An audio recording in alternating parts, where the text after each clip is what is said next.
Good Lord, the Supreme Court is in an absolute hurry. There were a flurry of rulings that came out on Monday, with more due out on Tuesday. And what we saw on Monday was an absolute mixed bag. In just one session, the highest court in the land handed this president the legal right to fire the very people whose entire job is to tell the president no. And that ruling came out 6-3.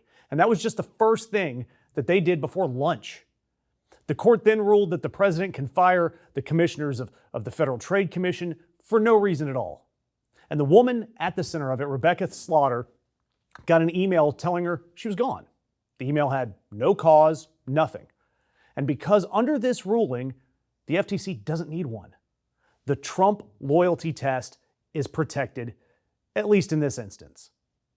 And prior to the ruling, for 90 years, there was a rule in place that the referees of government, the agencies that watch banks and monopolies, and the people with power couldn't just be fired by the president just because he didn't like them. The referee doesn't work for one of the teams. Yet as of Monday, the referee can be fired simply because one team doesn't like them. And Trump, to say the least, he was pleased, because he posted "big win," calling it one of the most important rulings ever given on presidential power.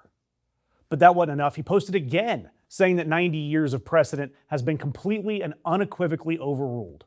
And he cheered for it, saying greatly increasing presidential power at a time when it's most needed. I wonder why that is. And when a man is this giddy that he can finally fire the inspector, the only question you have to ask is, why did he want them fired in the first place? What was he planning to do that needed to see the watchdog put to sleep?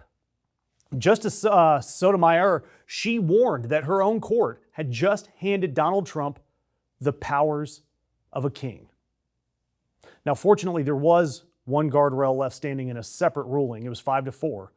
The court said Lisa Cook, she gets to stay on at the Federal Reserve while she fights her firing.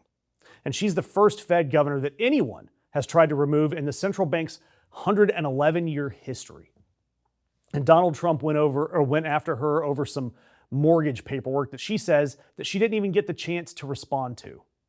And that mortgage BS, it's the same tactic that Bill Pulte has been using against people like Cook, Adam Schiff, Letitia James, and other Trump critics. And it is worth noting that ProPublica's own investigation last year shows that Trump's own mortgages would fall under the same guise of fraud that Pulte's using to go after Trump's enemies. But in this Cook case, the court finally blinked, because apparently a president who can fire the people who set your interest rates was maybe a bridge too far. Yet Donald Trump had a measured response to losing that case, because he announced that he will take, quote, appropriate action immediately to remove her anyway. So he lost this court case by a hair and immediately told the world that he's going to do the exact thing that his Supreme Court just blocked. The law be damned, King Trump rises anyway. But there were more losses for Trump. And this one, it was a big one, and this one's a big one for all of us, especially considering the allegations that Trump has hurled at California over their recent election.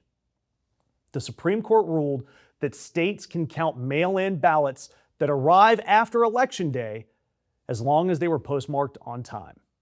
And despite using mail-in ballots himself, Donald Trump has spent years screaming that mail-in voting is fraud, a claim that 60-plus courts and his own attorney general have already thrown in the garbage. And this court, his court, the one that he's called historic, said no to him. Yet I've got to tell you, I still don't think we've seen the end of Trump's war on mail-in ballots before November. But there was at least one more move that didn't make as much noise, and a part of it should have. The Supreme Court declined to hear Alan Dershowitz's defamation suit against CNN. But to me, that's not the big story here. Two justices, Thomas and Gorsuch, wrote separately to say that they want to overturn New York Times v. Sullivan. It was a 1964 case, that is the entire reason Powerful people can't easily sue the press for covering them. To prevail in a libel case against the press, you must show actual malice for any falsehoods or inaccuracies that you report. Meaning, you had to know that something was false and you had to have intent to cause harm, which is notoriously difficult to prove. So essentially, on Monday, the Supreme Court decided to give King Trump more power to fire everyone who stands in his way, and then two justices are trying to tee up the power to drag reporters that cover Trump into court. Make no mistake, this Supreme Court is Donald Trump's Supreme Court. But there was one ruling that I'm sure sent Trump's blood pressure through the roof. The Supreme Court declined to take up one of Donald Trump's appeals in the E. Jean Carroll case, which means the jury's verdict in that case stands. And that jury found that Donald Trump abused E. Jean Carroll and then defamed her, and that he owes her $5 million. We all know that he doesn't pay his bills anyway, though. But Donald Trump's argument to the Supreme Court was that a president shouldn't have to answer for what he called decades-old charges.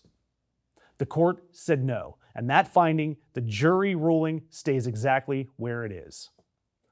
But we haven't seen the last of this court. The biggest cases are coming on Tuesday the 30th.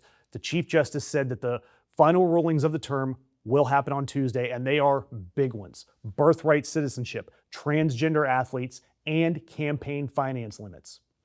So whatever big news came out on Monday, that was only the warm-up, and we are going to be covering all of it on Tuesday as well. With all that said, nearly every rule that stands between you and Trump's will got a little thinner. The Fed survived by a single vote. So drop me a comment. For the Monday rulings, which one do you think had the biggest impact on two things?